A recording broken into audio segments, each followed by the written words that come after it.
We have quite a lot of ground to cover in this final panel, and we have a very eclectic and very interesting panel to listen to. I hope you're not all listened out and all questioned out, because I think there's a lot of things to cover. My name is Erika.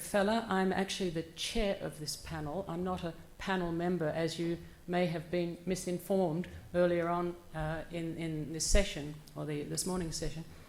But I'm very happy to revert at a later stage, when we've heard from our panelists, to I think a couple of the questions which were deflected to this panel, and I think rather specifically deflected to me. So let's see if we have time to come back to them when we've heard whatever else everyone wants to say. As I said, a very eclectic panel with expertise on matters as divergent as astrophysics, global poverty, law and good governance, and human rights. Now, we've had a full day of challenging discussions which have covered, I think, quite a number of issues, peripheral or also directly at the centre of what we're about to discuss now.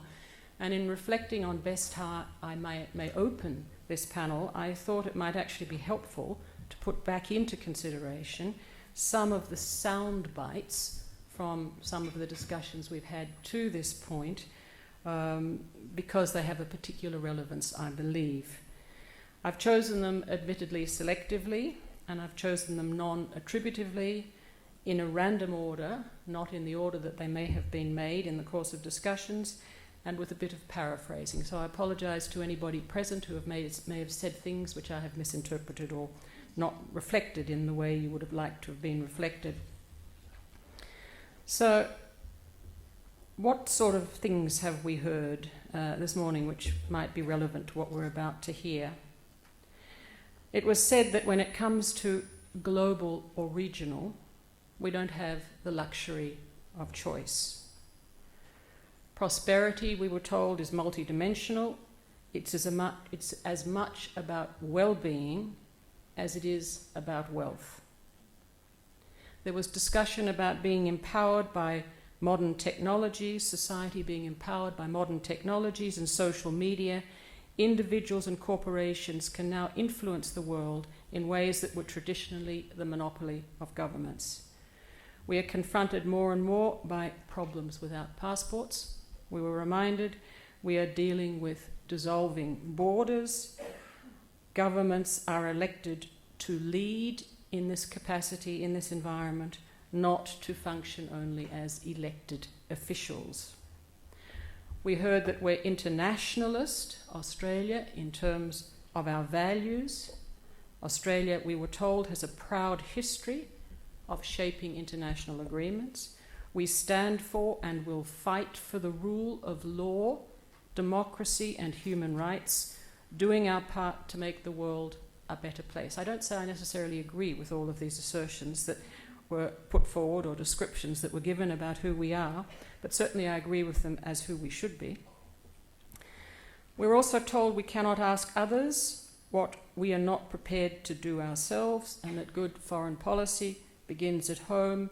Civilizational principles and international citizenship are very important, and we need to behave in broadly civilized ways towards other countries. A strong point and an emotional point and a very valid point was made that it's outrageous that those who call themselves political leaders actually stimulate difficulties caused to this country by their approach to refugees. And then there was a lot more. I won't go into it all. I want to just add my two penneth of quotes, and I want to refer to a very eminently quotable philosopher, I'm sure very well known to you all, Martha Nussbaum, who said, "We live in a world in which the destinies of nations are closely intertwined with respect to goods and survival itself. Any intelligent deliberation about ecology, food supply, population requires global planning, global knowledge, and the recognition of a shared future. That we're moving inexorably from a politics grounded in the idea of national autonomy with a minimalist international framework towards a politics which will centre on responses to problems arising from overlapping spheres of influence, of interference and interests, and overlapping communities of fate across the world. I think that's a very good prelude, if you like, to the sorts of discussions we are now about to have and the contributions we're about to listen to. I first want to introduce you to our first panelist, Professor Brian Schmidt. Professor Schmidt is a Nobel Peace Prize winner in physics in 2011 and the incoming Vice-Chancellor of the Australian National University. From 1993 to 1994, he was a postdoctoral fellow at the Harvard Smithsonian Center for Astrophysics. In 1995, he began work at the Mount Stromlo and Siding Spring Observatories as a postdoctoral fellow. He's continued working there, being appointed in 1997 as a research fellow and in 1999 as a fellow in the Research School of Astronomy and Astrophysics of the Australian National University. So, Professor Schmidt, you have the floor. Thank you very much. I'm sorry to say I have not won the Nobel Peace Prize, just the Physics Prize, just in case people are going off and worried about me. So over the past 3 or 4 weeks, we've had, at least from a scientist's point of view, a refreshing engagement with the idea of science and research and how it's going to affect the future of Australia. There's been a very strong case made, of which I naturally subscribe to, that Australia's future prosperity is ultimately going to be tied to the science and research that we are able to both develop and engage with as a nation. Now, science is inherently an international pursuit. It has been forever. It is in the very fabric of science's culture. Knowledge in science is a shared global asset, and it's almost entirely open, especially in the fundamental side. And this is ultimately because most of human endeavor is a problem or involves problems which are shared, be it our health, our food, our quality of life, and ultimately our understanding of our place in the universe. So let's reflect on something, for example, as mundane as astronomy. Albert Einstein developed his theory of general relativity, his most famous theory from an astronomer's point of view, or from a physicist's point of view, in the middle of World War II. And work happened on both sides of the English Channel and throughout Europe during World War I on those scientific problems, despite the fact that World War I was happening. Work involving all sides of that conflict. If we look at Australia's first major interactions with China, they started with an astronomer most of you will not have heard of, Chris Christensen, in 1963, full 10 years before diplomatic relationships were started. And those were a foundation of that relationship with China.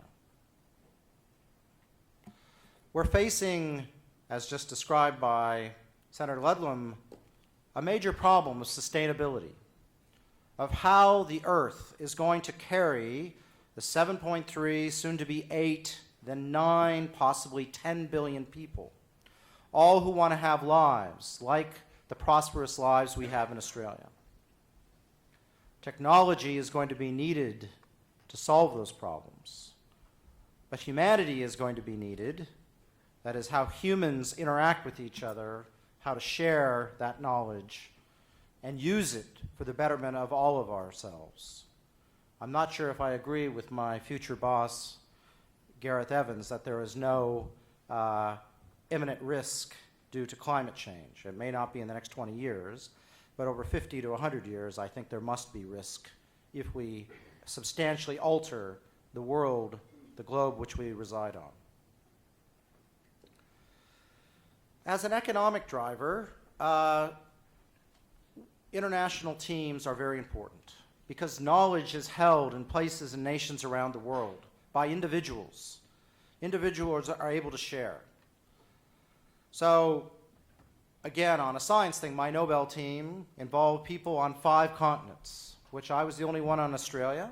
And the reason we did that is we needed people with skills And we didn't just restrict ourselves to what we could do in Australia, because we would have never been able to do the project that ultimately discovered 70% of the universe. Rather, we chose the people around the world who were most suited to helping answer that question, and therefore we were able to solve it in only a few years' time. That's the way science does its business. It is this process by which we're able to get the most out of Australians themselves, because rather than having to invent everything here, we learn from the people who know the most around the world, and we freely trade our ideas. We freely trade students who go and spend time abroad and learn from people so they do not have to reinvent mistakes that others have done. Now, this process of international engagement may sometimes seem inefficient, and I hear it occasionally in Treasury circles, for example, that we should not be engaging in this type of research. It's wasteful. Rather, there's an opportunity to use the generosity of the way open science works internationally and simply put all our efforts into commercializing here locally, using external knowledge and turning it into money. Well, unfortunately, cutting-edge research needs cutting-edge researchers to understand. And if you look at places like Singapore, for example, who have not had the capacity until recently, have imported at great cost huge amounts of people who are able to do applied research, well, they've spent a lot more money than Australia to do that. And in the end, in, for example, a global competitive index, their research input to economic output was ranked 116th in the world, just behind Australia at 115. We can do better, but don't think taking shortcuts is going to do it. Turns out they still get a good return on investments, because investing in science is a very good investment because it provides new economic activity at a very high rate of return.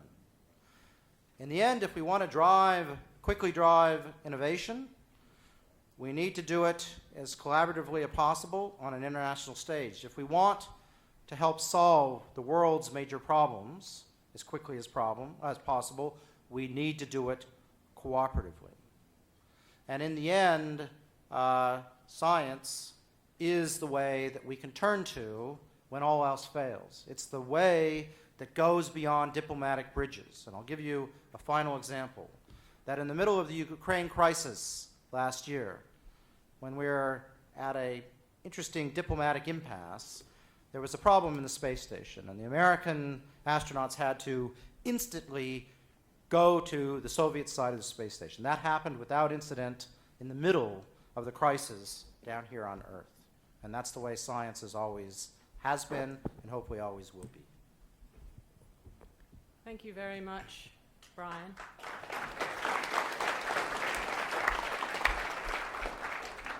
I think you've helped us very clearly understand the cross-disciplinary and multicultural basis of science and the significance of scientific development to the world's progress. And I'm sure there'll be questions in that regard. If I mentioned you as a Nobel Peace Prize winner, I apologize, but it's largely because the world I've always mixed in, any Nobel Prize winners have always been Peace Prize winners, so it sort of rolls off the tongue. Science is a little bit more remote to the world that I have moved in. But now we turn to our second speaker, Tim Wilson. Tim is Australia's Human Rights Commissioner, and previously he was a public policy analyst and a policy director at the world's oldest free market think tank, the Institute of Public Affairs. He has also worked in trade and communication consulting, international aid and development, as well as politics. He served as a board member of Monash University's Council, Alfred Health, and on the Victorian board of the Australian Health Practitioner Regulation Agency. He's obviously also extensively published writer in newspapers, journals, and books. Tim, you have the floor.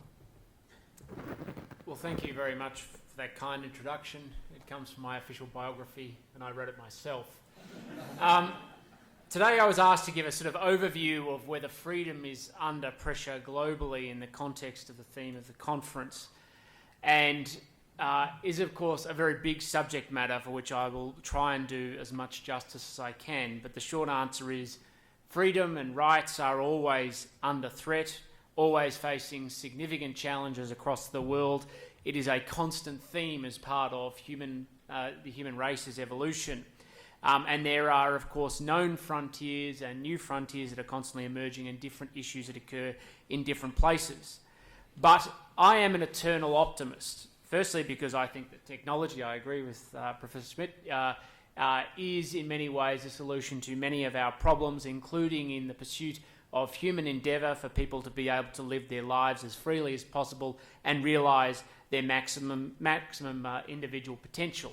But that doesn't mean that we don't have very many significant challenges that exist. If you go to Vietnam and China, of course, the known issues around internet filters and government control and censorship leaves people in a very difficult position about being able to connect, to build the human relationships, and to be able to engage in the types of commerce that would add significantly to their individual freedom and their expression. But of course, we face very significant challenges amongst the Western developed countries as well, whether it's through data retention laws and what this means for privacy and people's freedom to live their lives without the intrusion of government. It isn't, of course, just in terms of technology, but we also have it in the general space of national security, where we face an increasingly a direct threat from extremism and radicalisation, particularly Islamist extremism, which can lead to very significant threats. And governments, to be fair, are largely fumbling their way through trying to address what happens when you have individuals who suddenly pose, or small collections of individuals rather than organised armies, as one of the most significant challenges that we face in preserving one of the most basic freedoms, which is our right to life and our sense of security as individuals, and how much that then underpins our sense of confidence about going about our own lives. And of course, the perennial challenge that exists for many societies is how to manage the tension that exists between the individual and the expression of their rights and broader issues of collective aspirations, whether it is social harmony or social cohesion. And even today, I note the New South Wales state government is talking about introducing even more extensive laws to limit people's expression because they want to preserve social cohesion.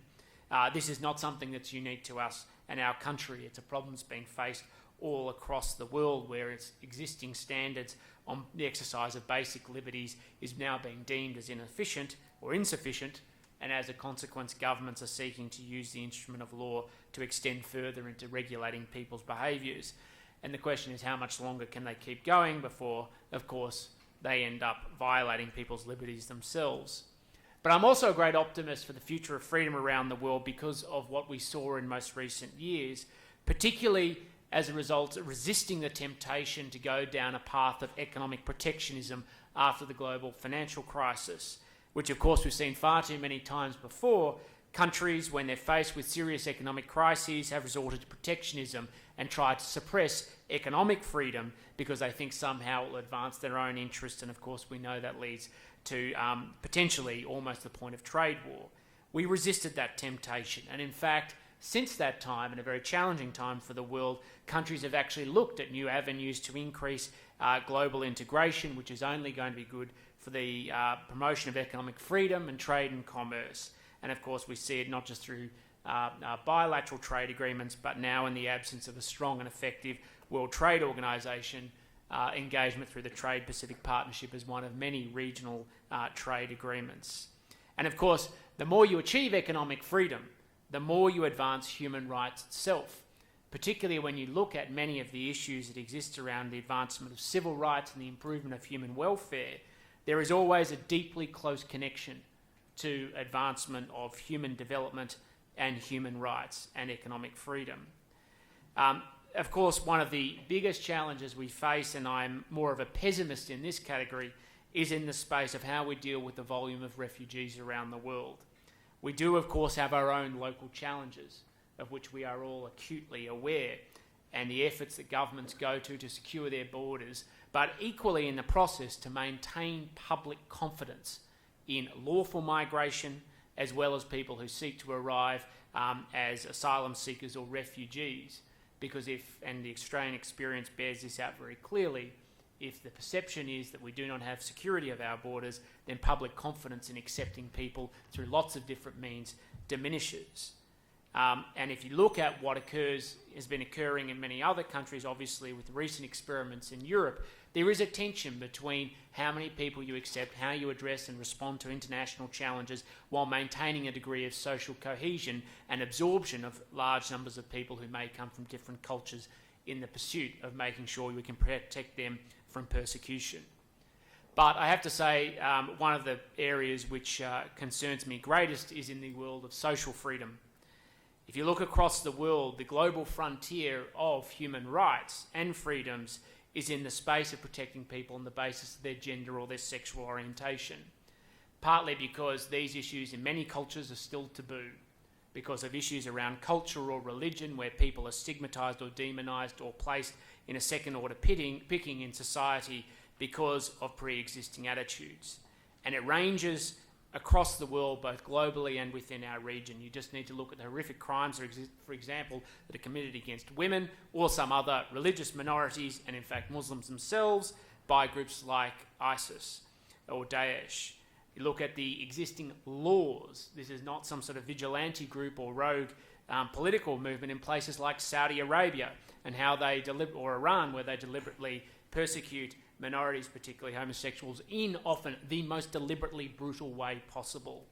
But these issues don't just exist in the Middle East, they also exist in large parts of Africa, and even to some extent in our own region in places like India and Southeast Asia.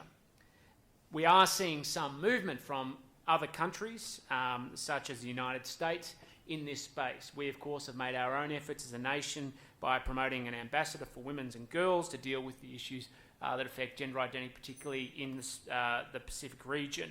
The United States has recently appointed the Special Envoy for lesbian, gay, bisexual and transgender issues. But there are so many other efforts that need to be tackled, and often they're only going to be able to be tackled within countries. But in the end, when people are still facing direct, not just discrimination, but violence and state-sanctioned violence, including from agents of the state themselves, simply because of who they are, we face that frontier, and breaking it down is going to take a significant amount of time. Thank you.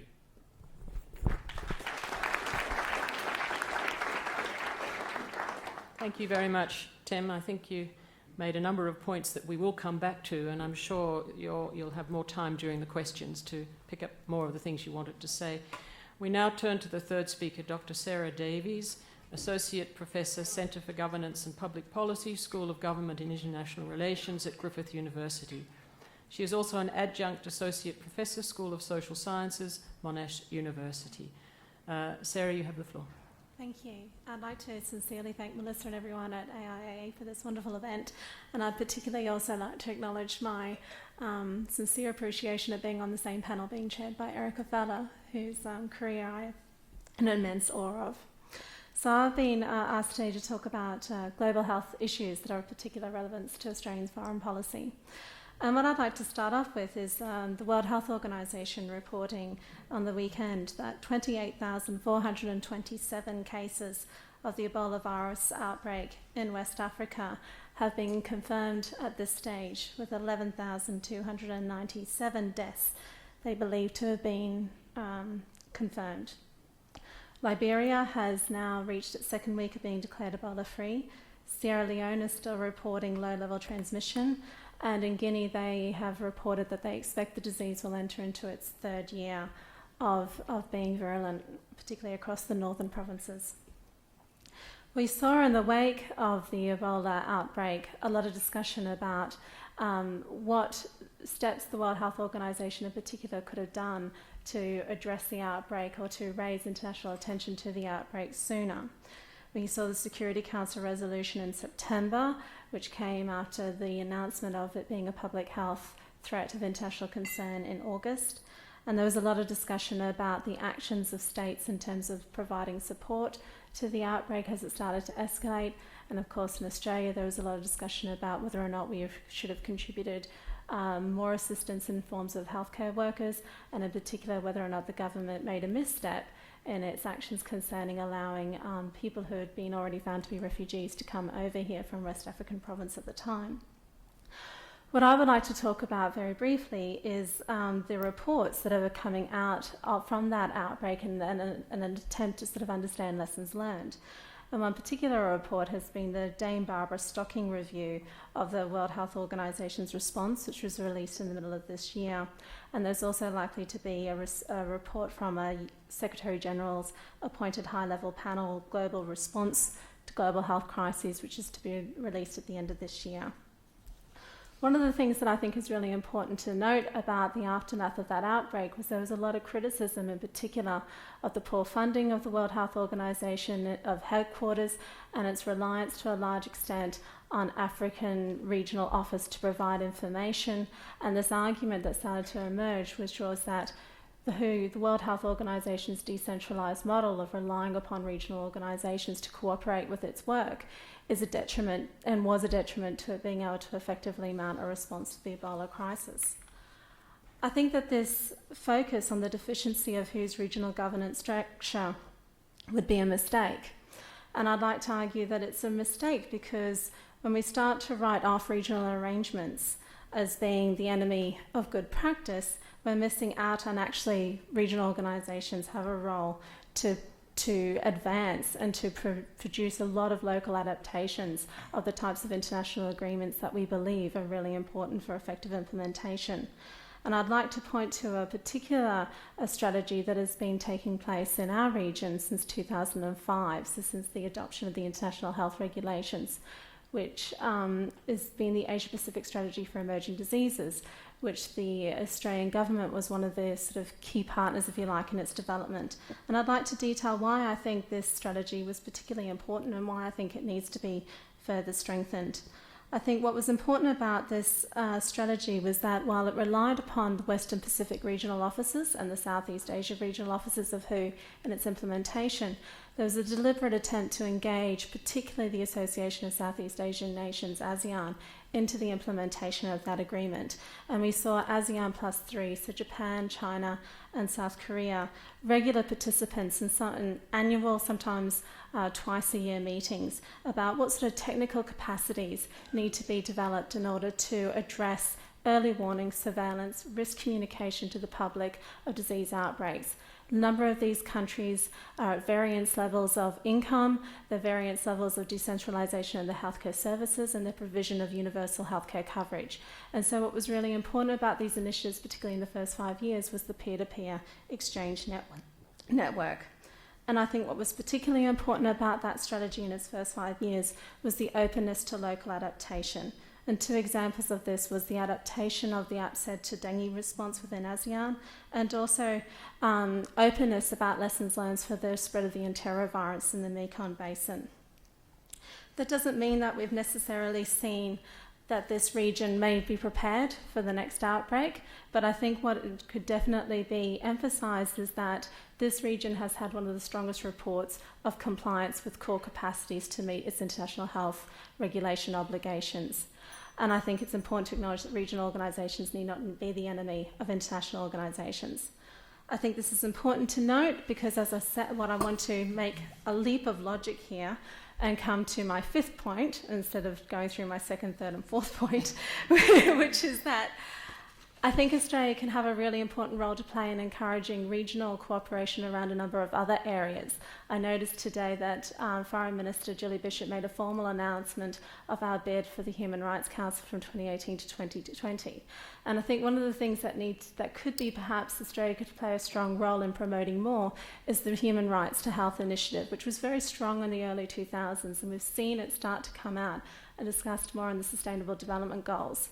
There's been a call for Australia to, in particular, to play a more vocal role in thinking about how there can be a regional strategy towards NTB and tuberculosis. And I just want to quickly go through some reasons why I think that is particularly important and why I think in particular the Human Right to Health initiative is a way in which it should be realised. 8.6 million new cases of tuberculosis each year, 1.3 million deaths per year.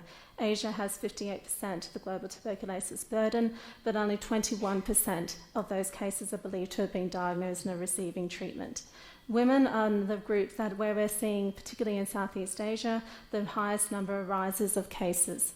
This is important for two reasons, because when we're thinking about who is receiving treatment, the Lancet study on women and health in June 2015 showed that women are most likely to receive healthcare and treatment from the most disenfranchised members of healthcare workers. So the status of population within society who are most in need of the healthcare provision and services are often relying upon the group that are also disenfranchised from the general technological and training advancements in health. Women's role as healthcare givers, however, is particularly important. Of the 52% of the world's population of the 32 countries surveyed, women's unpaid work in healthcare accounts for 2.35% of GDP, and we also know that this has particular consequences when we're thinking about treatment of tuberculosis patients who face, in particular, stigma and human rights violations because of the condition of their disease. Thank you.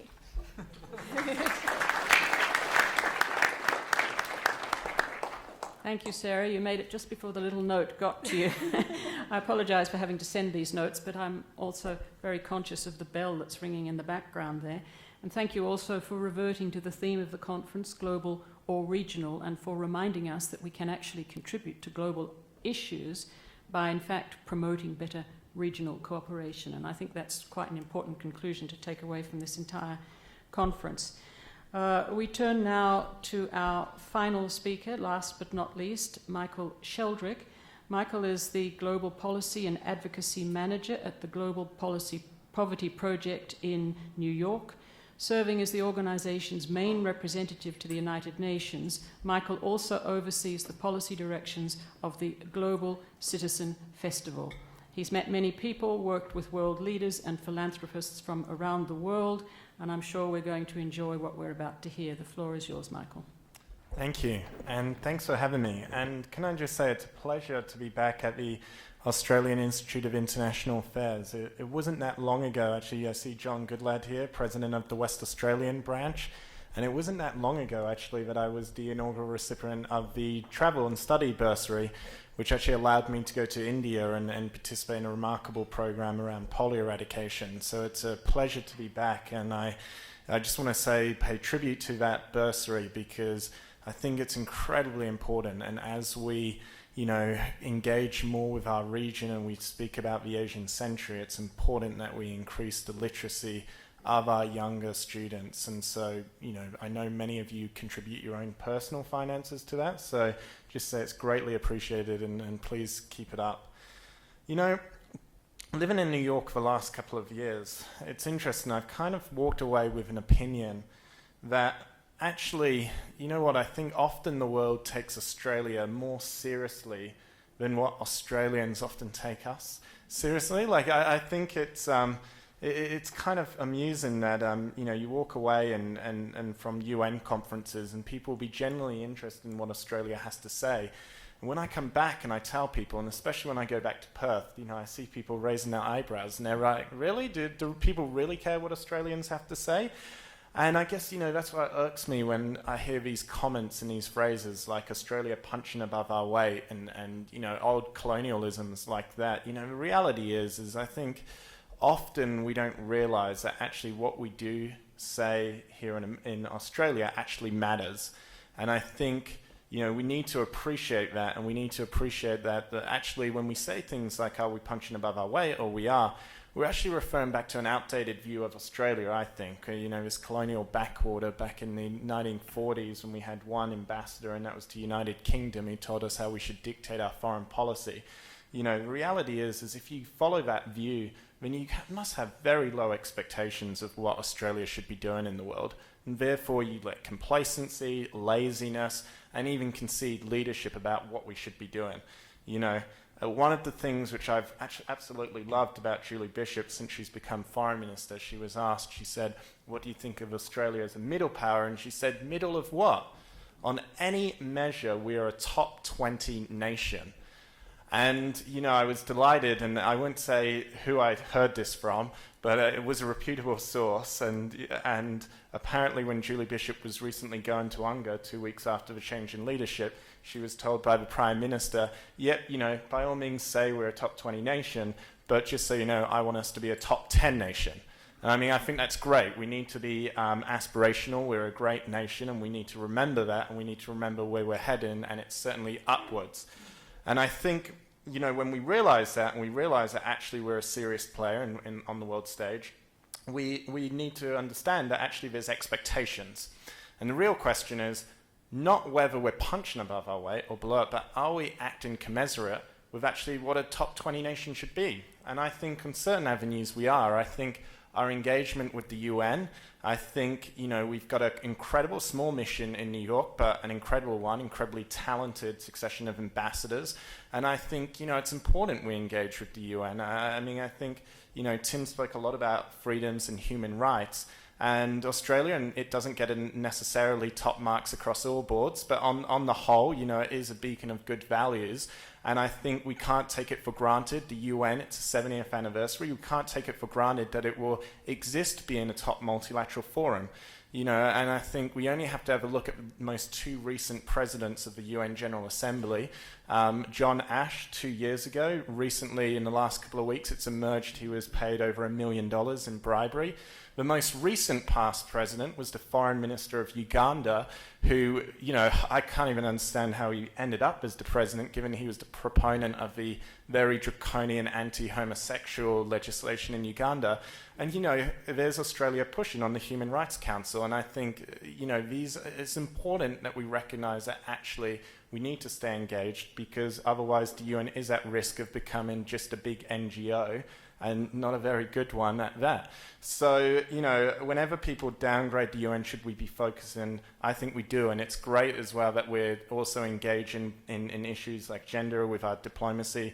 Tim mentioned the fact that we have an ambassador for women and girls. Only 3 countries have one: Sweden, the United States, and Australia. And yet we know that when it comes to the alleviation of poverty, all these measures, the empowerment of women and girls are so important, so important. We can't go all the way with only half the population. And so, you know, again, recognizing that, I do think I saw Kim Beazley today, outgoing ambassador from the US, had a pardon shot about investing in our diplomacy. I do think it's laughable in the G20 where we have the lowest diplomatic footprint, and that's something we have to reckon with. And I guess that leads me to my next point, you know, where we could be doing more. And I noticed, I'm not sure it was a fluke, I certainly didn't ask, but you see I'm placed behind this banner of the Australian Campaign for Aid. And one thing I would notice is, you know, Australian aid, you know, has made a phenomenal difference in the last 40 years. And I pay tribute to men and women of the Australian aid program. And yet, you know, one of the things which I think is really, really disappointing in recent years, and it's not just the current government, it began under the previous one, is that the very savage cuts to our aid program. We've gutted it to the point where we're now given the lowest we've given in over 40 years. And it's not just the morally righteous thing to do, but also it actually has an impact on our role in the world, you know, our ability to influence nations, our ability to stop things, diseases. You know, as you mentioned, Bill Gates often says about polio, you know, so long as it remains anywhere, it's a threat everywhere. So it's in our interest. And so I guess one of the things I encourage you, and again, I didn't even know, I was looking through, but I was delighted to see some literature here about our aid program, and I'd encourage you all to have a look, because the real question is we need to be a global citizen if we're to engage actively in these bodies, and I do think our standing has taken a hit. So, yet, I believe we're a top 20 nation. I want us to be aspirational, I want us to succeed, but I also want us to be acting as a top 20 nation should be. And first and foremost, I hope that we reverse these cuts to our aid program and become good global citizen as we should be.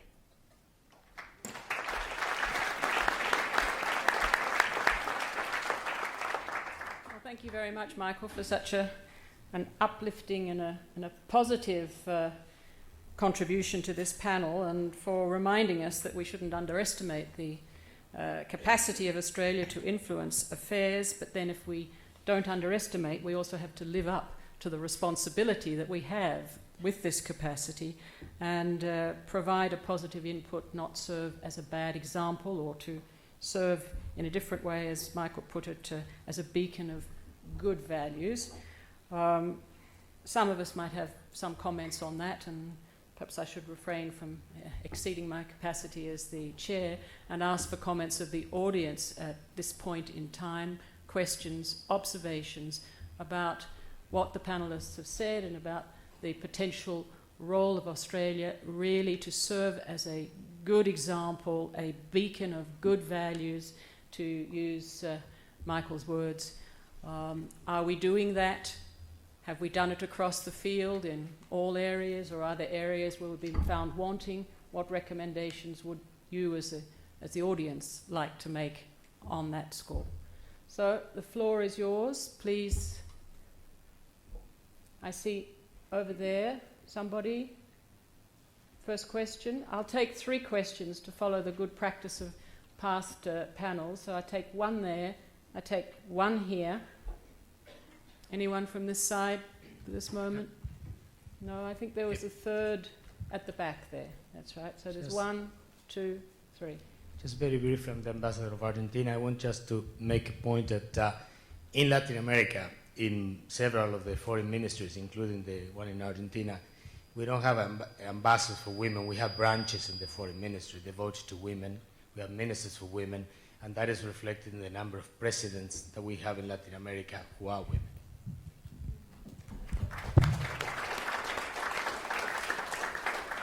Thank you very much for that comment, and I think we don't hear enough about your very interesting region and a very advanced region when it comes to the promotion of rights and the promotion of the rights of people.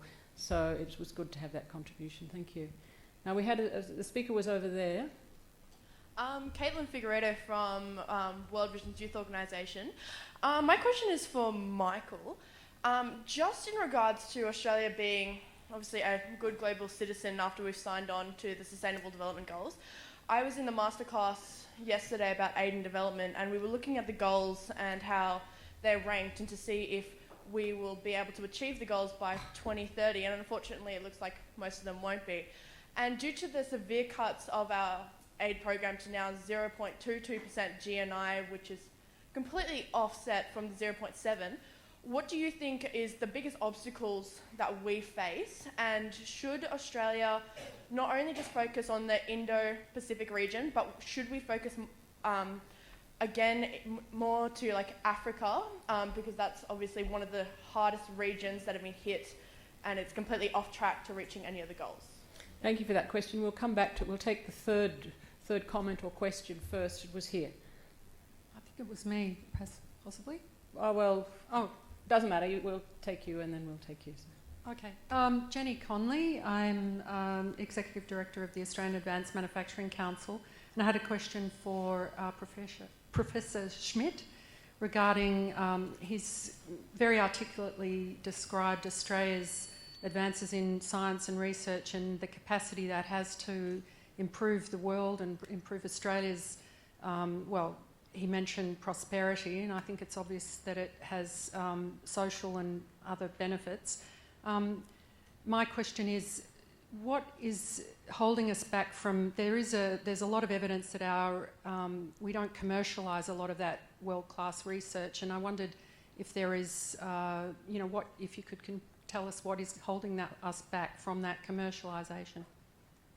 Thank you. Well, we've had one comment and 2 questions. We'll start perhaps with Professor Schmidt and take that last question first. Sure. So, first of all, when I say prosperity, I really do mean, I mean the whole gambit, everything, including social issues. It is really, I think, the probably $100 billion question about how Australia needs to better commercialize things. We are, in the past, blamed as being a small domestic market on the other side of the world. However, countries, for example, like Israel, have been able to get around that by being smart about changing the culture, about realizing that the market is not just domestic, it's actually global. One of the problems we have in this country is life's been good.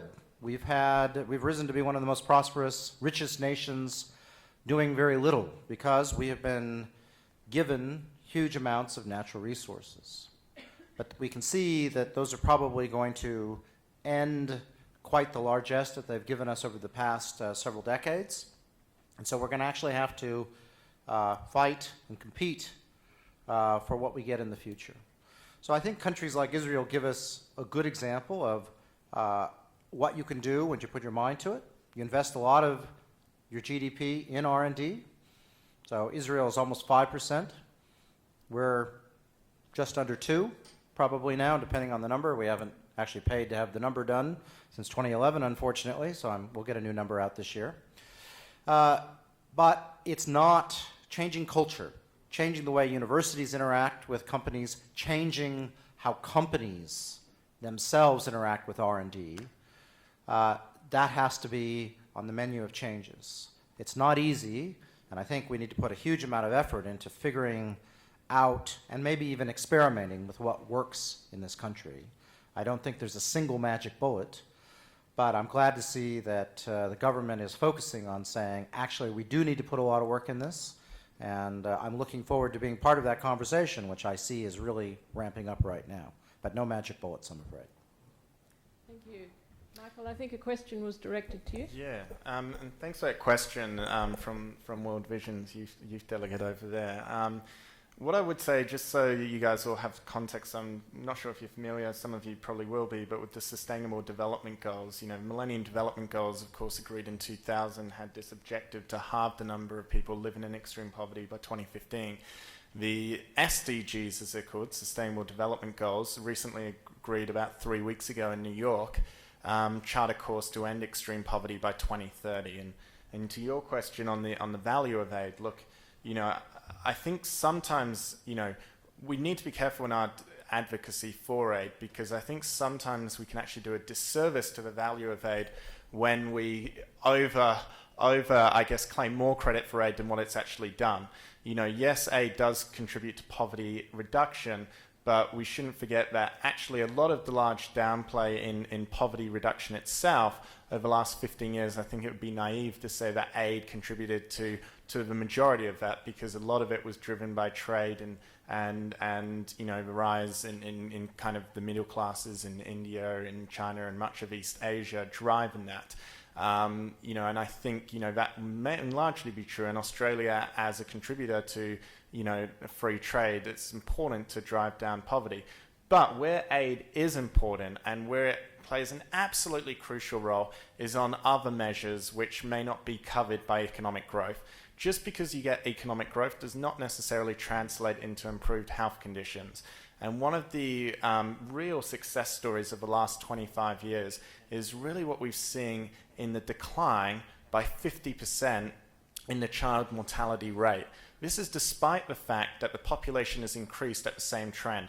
And I believe the Millennium Development Goals, having a focused target on reducing child mortality in 2000, we saw philanthropists come together, we saw governments, we saw institutions like the Global Fund to fight HIV, AIDS, tuberculosis and malaria, of which the government is a major contributor. That channel of financial and political will definitely drove down, child deaths before the age of 5. And, we need to continue that, and the new SDGs actually have a target to end the number of preventable child deaths by 2030, and that's where aid plays a role. And of course, this does have a flow-on effect. The World Bank, Lancet, and other studies have actually shown that when you get improved outcomes, when you reduce child mortality, it does things like it reduces the number of children that people have.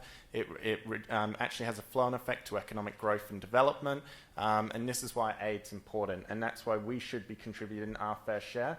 To your point, is the world on track in terms of the SDGs? We did a scorecard, and at the moment, in terms of political will, we're not off to a good start. We're ranking ourselves C-, so barely getting a pass grade. So we definitely need to redouble our efforts and our political will if we're going to succeed. Thank you. I just hope we're going to be able to find enough money from out there to pay for the SDGs. I read an article very recently which talked about costs amounting into the trillions of dollars, and the capacity of donors, traditional donors or traditional funding structures, to be able to only generate at least about a half of what is expected it's all going to cost. But still, I think it's a very important goal to pursue. We had a question here.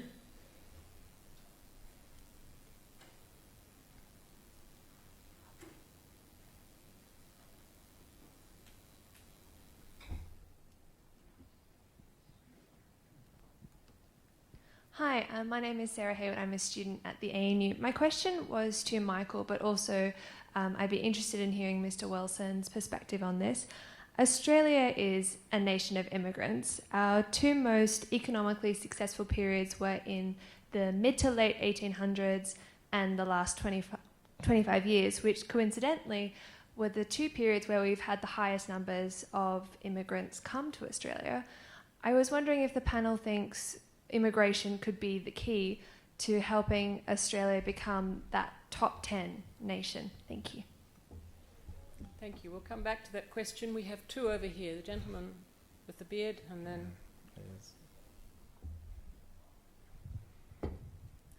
Here.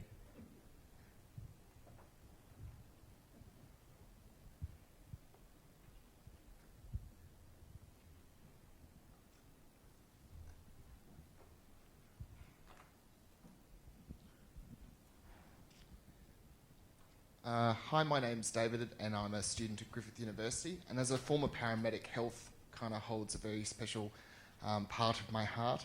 And it's always been a globalised industry, and an example of this is on the 31st of July this year, a group of experts from Canada and France, Guinea, Norway, Switzerland, UK, USA and the WHO developed a vaccine and implemented a successful ring vaccination protocol in the combat of the Ebola outbreak. So I'd like to sort of ask the panel, as a leader in our region, do you ever see a practical role for Australia to play an active role as a country in combating health issues in the future, or even the promotion of local health care, maybe through either the Australian Defence Force or through civilian-led organisations? Or do you think this will remain in the realm of organisations such as Doctors Without Borders and through our aid programs? Thank you. I think we'll come back to that. Sarah, you may want to have a comment on that. Gentleman in the front row.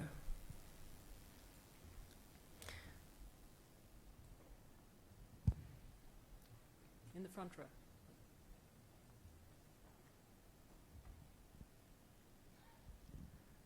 Thank you very much. My name is Hussein Chitsas from Embassy of Iran. My question goes to Mr. Wilson, who is the Australian Human Rights Commissioner. And what I have heard from Mr. Wilson's explanation was actually only with regard to the human rights violations in the developing countries. And what I wanted to ask, if I may, that what is your opinion about the issues of human rights violation in the developed countries? Thank you. Thank you. Well, we'll now go back to our panel. Maybe we start at the end there. Michael, first question was partly addressed to you, partly addressed to other members of the panel. Yeah, it's a question related to, if I'm correct, the role of immigration in kind of Australia's future and whether or not it could contribute to that top 10. Well, I think unless you're thinking about a large degree of immigration, I don't think it's going to affect where we stand, which I think is 53 or 54 in terms of world population. So I'm assuming you mean in terms of other indicators. Look, I mean, there's no question that, you know, large-scale immigration, kind of relative to, you know, where we were 70 years ago, if we hadn't invested in immigration, if we hadn't invested and encouraged people to come to Australia, there's no question that our economy wouldn't grow at the same degree as it has. I mean, even in Western Australia, you know, we saw the last 15 years actually even less than that, from 2001 to 2008, we saw the Western Australian economy double in size as a result of the mineral boom. And there was no question that at the time, there was no one to do all these jobs. I mean, it was crazy. You had incidents where, you know, prices were going up simply because, you know, salaries were going up to encourage people to go and earn over 100 grand to be a cleaner in the northwest of Australia. And of course, there was no one wanting to do these jobs. And immigration is one way to do that in order to propel our economy forward. I mean, Lee Kuan Yew, who many of you know as the great statesman, founder of modern-day Singapore, You know, he recently said before he passed away, he said if you look at Singapore's instance where it's low fertility rates, the only way it's going to survive is by encouraging immigration. And you look at kind of Japan, where Japan currently has about 120 million people, because they haven't kind of encouraged immigration, they don't have a pro-immigration culture, they're on track because of declining fertility rates to, I think, have a population of 70 million. So like 50 million reduction. It's one of the few places in the world that will decline to that degree. And this is going to have massive economic implications. This is why Prime Minister Abiy is now starting to realize this and look at the trends and say, hey, look, you know, we've spoken about the last 2 decades as being lost decades of economic growth and development. We could be in track for more of that if we don't address this issue. So I think there's no question that, you know, when you have booms, when you have growth, you need the people there, young, vibrant people. And I think if you look at the history of Australia, the economic history, I think the evidence supports that. Thank you. Sara, do you want to take up the question about Australia's role in terms of responding to contemporary global health issues? Thank you. Thanks for your question. And I promise, even though it was from a Griffith University student, I didn't place them in the audience. I kind of would respond to that question, I guess, at 3 levels. The first one, because it was about our, Australia's contribution, I suppose. There's one level in terms of our contribution to sort of international arrangements and international agreements, and I would say that Australia in the last decade or so has actually been doing a lot of important work in global health diplomacy. So, we've had one of the key roles in terms of one key contributors to the global Framework Convention on Tobacco Control, and of course our plain packaging legislation has been quite important in terms of informing and thinking about how other countries can move forward in this area. We were part of the drafting of the international health regulations from 2003 to 2005 and seeing their passage and implementation in 2007, and we also played a constructive role, and we still are, in terms of the development of the pandemic influenza framework, which is all about trying to ensure that new strains of the influenza virus are shared and that there is a process in place for equitable distribution of access to vaccines.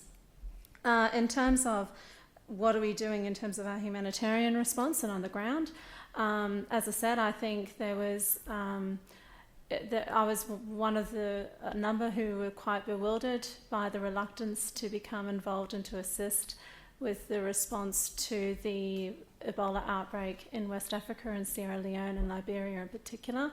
I'm not privy to why that didn't take place, and I'm still not entirely sure of the answers that have been given about the logistics and the issues, because I think there is no doubt that Australia, in particular its defence forces, have eminently qualified at least level 3 hospital capacity to be able to have provided that assistance.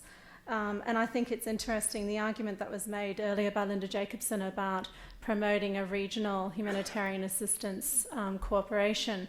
I think it's quite an interesting argument to be made that should be, even if it was something that China threw out sort of as an aside, it's something that perhaps we could play a role in taking quite seriously. And then my final comment would be in terms of at the regional level, I also think it's interesting to see the United States is moving very proactively with its global health security agenda, and it was no coincidence, I think, that it's been strategically having these discussions in Indonesia and now in South Korea this year with the Seoul Declaration on Global Health Security. And again, I think, this is an area where Australia already has been contributing to the discussion, and not in terms of an imposition or top-down approach. There's been a lot of discussion and arrangements through these technical meetings that I was talking about before, where there's peer-to-peer exchange. A lot of these countries are undergoing immense changes in terms of their universal healthcare coverage, and these types of discussions are really important for reflecting on how they're adopting these capacities, and in particular how we also can learn from what's going on in the region as well.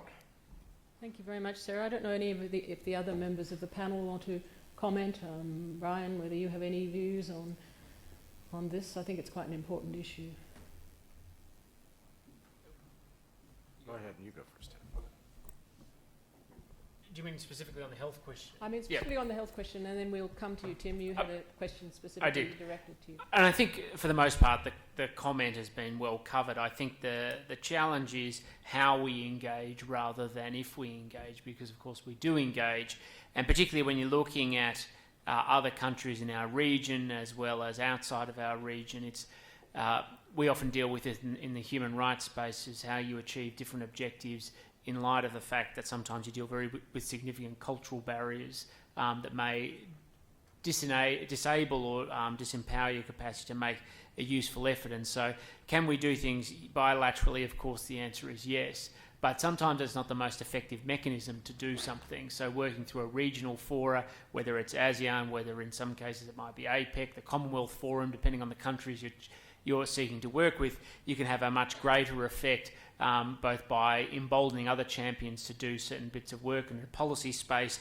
but also because they may have more on the ground knowledge or more proximate understanding about local conditions if you're seeking to do something in the health space. So, but each country is different, so trying to suggest that there's sort of one general proposition of imposing a health benefit is a different thing.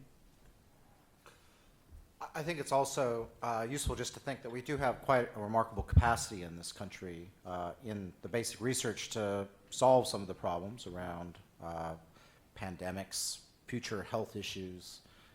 And so because we have that capacity, we can tune it to regional needs, but also contribute to the global requirements. And so while we did not, for example, work on Ebola too much directly to the final cause, there are other things we are working on. Gardasil vaccine, Relenza, all sorts of things like that, which do have a use. And we have no idea over the next 20 years what the big crises will be, but we have a fundamental research capacity that can address that. And we are such a major player, we will have an important role in that in the future. Thank you. I hope that in your new capacity as Vice-Chancellor of ANU, that this will be very much a focus of attention. Tim, back to you. There was a question directed to you about global human rights violators. There are two questions. One was with relation to the migration, the issue of immigration and us becoming a top 10 nation. And I'd echo the comments that were made before, except to say that it depends on how you measure top 10, of course. But I'm a great believer in a big Australia. I do think we should have a greater migration flow, because I think in the end is in our national interest, and precisely for the reasons outlined. Some of it's economic. The challenge is going to be how you manage the social issues that come from that, both perceived and real. And that isn't to cause or seek to cause any sense of hysteria, but you saw the debate recently after the acceptance of 12,500 Syrian refugees, and very quickly the focus shifted towards accepting people from certain minority groups and not other sections of the community, because of perceptions about what was more compatible with the Australian way of life and our value sets. And whether we like it or not, this is part of the discussion. In practice, Australians have we have a culture. There are other cultures that have some have a stronger capacity to easily integrate, and others have faced challenges or perceptions of challenges. And so maintaining a sustainable immigration program that enjoys public support is the challenge we face. And with respect to the other question, I didn't just talk about human rights abuses in developing countries. I actually talked about ours. I talked about ones in the United States and other countries as well. And they're all, largely well known, but they're different types of challenges. One of the great achievements of our nation is that we have, and many particularly developed countries, is we have solved so many of our problems, and in the process that has included solving a lot of issues around human rights abuses or human rights threats that occur. So when we're looking at the challenges we're facing, they're much more nuanced and they're much more focused on subcultures and subgroups within our community, about how we're to fully realise everybody's ambition to be free to live their life and pursue their life, their opportunities and their enterprise. So look at human rights abuses in Australia. We've got significant challenges around violence against transgender people. We obviously have the big ticket item around how we treat asylum seekers, particularly it's not unlawful or illegal to have people in detention, but to have them in long periods of detention, and particularly children, and the human consequences that occur. We have an ongoing challenge around the freedom to exercise property rights for Indigenous Australians, a bit of body of work that I've spent a lot of time working on, so they can achieve the same standards of economic development that everybody else does. Every country has challenges, but the question is how obvious they are and how broad-based they are. We have an ongoing challenge about how we preserve the rights of the individual to be free in a society when we are increasingly facing big challenges in the area of national security. And as I've said in my speech, countries are fumbling their way through. It's not just us. Other countries are facing that threat, and how much they suppress people's freedoms, limit people's privacy, how you design laws with proper safeguards. So when, for instance, you're putting control orders on 14-year-olds, or the potential to do that, whether they face any issues of stigmatisation or persecution as a consequence. So there are unlimited numbers, as I said right from the start. The pursuit of freedom is a constant cause, and the pursuit of preservation of people's rights is a constant cause that always faces threats, and we have to be mindful of how we're going to achieve addressing those threats. Thank you very much, Tim, for that even-handed answer. We have time for perhaps one more question. We're coming to the end of this session. No, we have time for more than one more question? Anyway, we take this question here and then we see where we go from there.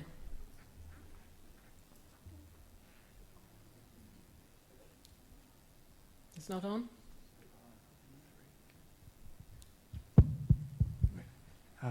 My name is Kim So. I'm a Cambodian student studying at the ANU.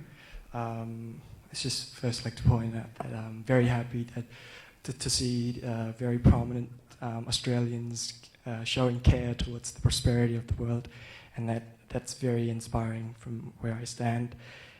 So my question is in relation to human rights. I speak now as a young person who's aspired to bring good things to happen to my country, Cambodia, who unfortunately happen to have a very poor records of human rights violation. Now, I do like to point out that in relation to human rights, discussion of human rights in Cambodia, as in other developing countries, have been limited to that of civil and political rights. Now, while I do not intend to undermine the complexity and the urgency to address these violations, I do believe that there's a clear bias towards discussion of civil and political rights over social and economic rights. So my question is this: does this bias towards civil and political rights undermine the useful and holistic discussion of achievements in realizing social and economic rights of certain countries, particularly in the case of China? And subsequently, does this bias undermine the ability of the international community to bring about the realization of economic and social rights? Or does the panel actually think that it's best to keep constant the current status quo, which is to keep discussions of rights separate from aid and development? Thank you. Well, that's a question that could take another whole panel to discuss. I throw it back to the panel, and I don't know whether, Tim, you want to take it, or whether Sara, or... I mean, in fact, you're all well versed in these issues, so...